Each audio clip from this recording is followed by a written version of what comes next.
ವಿಧಾನಮಂಡಲ ಅಧಿವೇಶನದ ಎರಡನೇ ದಿನವೂ ಕೂಡ ಇವತ್ತು ವಾಲ್ಮೀಕಿ ಮತ್ತು ಮೋಡಾ ಕೇಸಿನ ಬಗ್ಗೆ ಚರ್ಚೆ ಆಗಿದೆ. ಇದಕ್ಕೆ ಸಂಬಂಧಪಟ್ಟಂತೆ ಮಾತನಾಡುವಂತೆ ಬಿಜೆಪಿ ನಾಯಕರಂತ ಛಲವಾದಿ ನಾರಾಯಣಸ್ವಾಮಿ ಸರ್ ಇದ್ದಾರೆ, ಅವ್ರನ್ನ ಮಾತಾಡ್ಸೋಣ.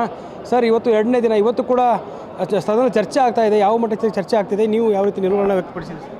ಕೆಳಮನೆಯಲ್ಲಿ ಈಗಾಗಲೇ ಚರ್ಚೆ ಪ್ರಾರಂಭ ಆಗಿದೆ. ಮೇಲ್ಮನೆಯಲ್ಲಿ ಕ್ವಶನ್ ಅವರ್ ಮುಗಿದ ತಕ್ಷಣ ಅದು ಚರ್ಚೆಗೆ ತಗೋಬೇಕಾಗಿತ್ತು. ಆದರೆ ಅದು ಅವಕಾಶ ಕೊಡದೇ ಇದ್ದಿದ್ದಕ್ಕೆ ಸ್ವಲ್ಪ ಗೊಂದಲ ಉಂಟಾಯಿತು. ನಾವು ಬಾವಿಗಿಳಿದು ನಮ್ಮ ಹೋರಾಟವನ್ನು ಮಾಡಿದ್ದರಿಂದ 2:30ಗೆ ಮುಂದೂಡಲಾಗಿದೆ. ಅದಾದ ನಂತರ ಇವರು ಅಧ್ಯಕ್ಷರು ಅದನ್ನು ತೆಗೆದುಕೊಳ್ತೀವಿ ಅಂತ ಹೇಳಿದ್ದಾರೆ ಸಭಾಪತಿಗಳು. ಇವತ್ತು ಕೂಡ ಅದು ಮುಂದುವರಿಯುತ್ತದೆ. ಇದು ಒಂದು ದೊಡ್ಡ ಹಗರಣ. ಆಮೇಲೆ ಇದು ಯಾವುದೋ ಕಾಂಟ್ರಾಕ್ಟ್ ಕೊಟ್ಟಿರೋದಲ್ಲ, ಯಾವುದೋ ಕಿಕ್ ಬ್ಯಾಕ್ ತೊಗೊಂಡಿರೋದಲ್ಲ, ನೇರವಾಗಿ ಖಜಾನೆಗೆ ಕನ್ನ ಹಾಕಿರ್ತಕ್ಕಂಥದ್ದು. ಅದರಲ್ಲೂ ದಲಿತರ ಹಣಕ್ಕೆ ಈ ರೀತಿ ಕನ್ನ ಹಾಕಿರ್ತಕ್ಕಂಥದ್ದು ಸರಿಯಲ್ಲ ಅಂತದ್ದು ನಮ್ಮ ವಾದ ಇದೆ. ಈ ರೀತಿ ಮಾಡಿದ ತಕ್ಷಣ ಈ ಸರ್ಕಾರವೇ ಹೋಗಬೇಕಾಗಿತ್ತು. ಆದರೆ ಇನ್ನೂ ವಾದ ವಿವಾದಗಳಲ್ಲೇ ಉಳಿದಿದ್ದಾರೆ ಹೊರತು ಇದು ಇವರಿಗೆ ಏನಾದರೂ ಈ ನೈತಿಕತೆ ಇದ್ದಿದ್ದರೆ ಇಷ್ಟೊತ್ತಿಗೆ ಮುಖ್ಯಮಂತ್ರಿಗಳು ರಾಜೀನಾಮೆ ಕೊಡಬೇಕಾಗಿತ್ತು. ಮಂತ್ರಿ ಒಬ್ಬರು ಅದರಲ್ಲಿ ಇನ್ವಾಲ್ವ್ ಆಗಿದ್ದಾರೆ ಅಂದ ತಕ್ಷಣವೇ ಅವ್ರನ್ನ ನೀವು ಅಧಿಕಾರದಿಂದ ಇಳಿಸಿದ್ರಿ, SIT ಕೊಟ್ರಿ, CBI ಎಂಟ್ರಿ ಆಗಿದೆ, ಆ ಕಡೆ ED ಎಂಟ್ರಿ ಆಗಿದೆ. ಇಷ್ಟೆಲ್ಲ ಆದಮೇಲೆ ಇದರಲ್ಲಿ ಮಹತ್ವ ಇದೆಯಾ ಇಲ್ವಾ? ಅದಾದ ಮೇಲೆ ಮುಖ್ಯಮಂತ್ರಿಗಳು ಸ್ವತಃ ಆರ್ಥಿಕ ಇಲಾಖೆಯನ್ನು ಹೊಂದಿರತಕ್ಕಂಥವರು, ಅವರು ಇದು ಜವಾಬ್ದಾರಿಯನ್ನು ಹೊತ್ತು ಅವರ ಗಮನಕ್ಕೆ ಬರದೇ ಇದು ಆಗಿರಲಿಕ್ಕೆ ಸಾಧ್ಯ ಇಲ್ಲ.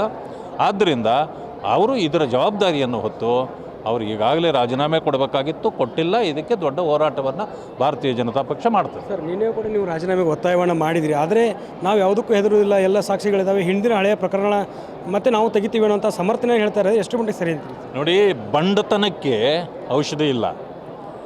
ಬಂಡತನ ಮಾಡಿದರೆ ನಾವು ಹೆದರೋದು ಇಲ್ಲ. ಅವರು ಎಲ್ಲಕ್ಕೂ ಸಿದ್ಧರಾಗಿದ್ದಾಗ ನಾವು ಸಿದ್ಧರಿಲ್ಲ ಅಂದ್ಕೊಂಡಿದ್ದಾರೇನೋ? ನಾವು ಸಿದ್ಧರಿದ್ದೇವೆ. ಆಮೇಲೆ ನಾವು ಎಲ್ಲ ತೆಗಿತೀವಿ ಅಂತಂತಂದ್ರೆ ಏನು ತೆಗಿತೀರಿ ನೀವು? ಈ ರೀತಿ ಲೂಟಿ ಮಾಡಿದ್ದಾರೆ ಯಾರಾದರೂ? ನೀವು ತೆಗೀರಿ, ಅದ್ರ ಪ್ರಶ್ನೆ ಬೇರೆ, ತೆಗಿಯೋ ಪ್ರಶ್ನೆ ಬೇರೆ. ನಾವು ತಪ್ಪು ಮಾಡಿದರೆ ಜನ ನಮಗೆ ಶಿಕ್ಷೆ ಕೊಟ್ಟಿದ್ದಾರೆ. ನೀವು ಮಾಡಿದ ತಪ್ಪಿಗೆ ಈಗ ಶಿಕ್ಷೆ ಆಗಬೇಕಲ್ಲ, ಇದೇ ಪ್ರಶ್ನೆ ಇರತಕ್ಕಂಥದ್ದು. ನಾವು ಅದು ತೆಗಿತೀವಿ, ನಾವು ಇದು ತೆಗಿತೀವಿ ಅಂತಂದರೆ ನೀವು ಯಾವುದನ್ನು ತೆಕ್ಕೊಂಡ್ರು ನಾವೇನು ಹೆದರಿಕೆ ನಮಗೇನಿಲ್ಲ. ಸರ್ಕಾರ ಮಾಡ್ತಿರೋರು ನೀವು, ಈಗ ಲೂಟಿ ಮಾಡಿರೋರು ನೀವು, ಈಗ ಶಿಕ್ಷೆ ಆಗಬೇಕಾಗಿದ್ದು ನಿಮಗೆ, ರಾಜೀನಾಮೆ ಕೊಡಬೇಕಾಗಿದ್ದು ನೀವು, ನಾವಲ್ಲ. ನಮ್ಮ ಮೇಲೆ ಏನು ಅಪಾದನೆಗಳು ಬಂದಿತ್ತು ಅದು ಕೋರ್ಟ್ ಇದೆ, ಅದನ್ನು ನೋಡ್ಕೊಳ್ತದೆ. ಸರ್, ಈಗಾಗಲೇ ನಾಗೇಂದ್ರ ಅವರು ರಾಜೀನಾಮೆ ಆಗಿದೆ. ಬಸವನಗೌಡ ದದ್ದಲ್ ಅವರು ವಿಧಾನಸಭೆಗೆ ಆಗಮಿಸ್ತಾ ಇದ್ದಾರೆ. ಇವತ್ತು ಕೂಡ ED ಅಧಿಕಾರಿಗಳು ನೋಟಿಸ್ ಕೊಟ್ಟಿದ್ದಾರೆ, ನಿಟ್ಟಿನಲ್ಲಿ ಎಸ್ಕೇಪ್ ಆಗಿದ್ದಾರೆ. ಮೊನ್ನೆ ಕೂಡ ಕಣ್ಣಾಮುಚ್ಚಲು ಆಟ ಆಡ್ತಿದ್ದಾರೆ, ಅಧಿಕಾರಿಗಳಿಗೆ ತಪ್ಪು ಮಾಹಿತಿ ಮಾಡ್ತಿದ್ದಾರೆ. ಸರ್ಕಾರ ಯಾವಾಗಲೂ ಅವರ ರಕ್ಷಣೆಗೆ ನಿಂತೋ ಆಗ ಇಂತಹ ನಾಟಕಗಳು ಪ್ರಾರಂಭ ಆಗ್ತದೆ. SIT ರಚನೆ ಆಗಿ ಯಾವ ಕಾಲ ಆಯಿತು? ಯಾಕೆ ದದ್ದಲ್ ಅವರನ್ನು ತಕ್ಷಣ ನೀವು ಕಸ್ಟಡಿಗೆ ತಗೊಳ್ಳಿಲ್ಲ? ಯಾಕೆ ನಾಗೇಂದ್ರ ಅವ್ರನ್ನ ತಗೊಳ್ಳಿಲ್ಲ?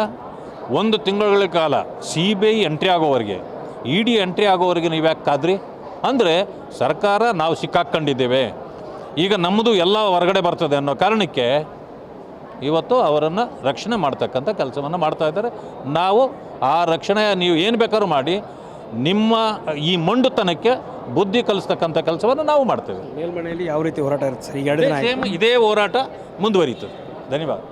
ಇದಿಷ್ಟು ಛಲವಾದಿ ನಾರಾಯಣಸ್ವಾಮಿ ಅವರ ಮಾತು. ಏನು ಮೇಲ್ಮನೆಯಲ್ಲಿ ಕೂಡ ನಾವು ಹೋರಾಟವನ್ನು ಮಾಡ್ತೀವಿ, ಇದಕ್ಕೆ ಈ ಒಂದು ಪ್ರಕರಣವನ್ನು ತಾರ್ಕಿಕ ಹಂತಕ್ಕೆ ತೆಗೆದುಕೊಂಡು ಹೋಗ್ತೀವಿ ಅನ್ನೋ ಮಾತನ್ನು ಹೇಳ್ತಾ ಇರುವಂಥದ್ದು. ಕ್ಯಾಮರಾ ಪರ್ಸನ್ ಗಿರಿಬಾಬು ಜೊತೆ ದುರ್ಗೇಶ್ ನಾಯಕ, ಗ್ಯಾರಂಟಿ ನ್ಯೂಸ್, ಬೆಂಗಳೂರು.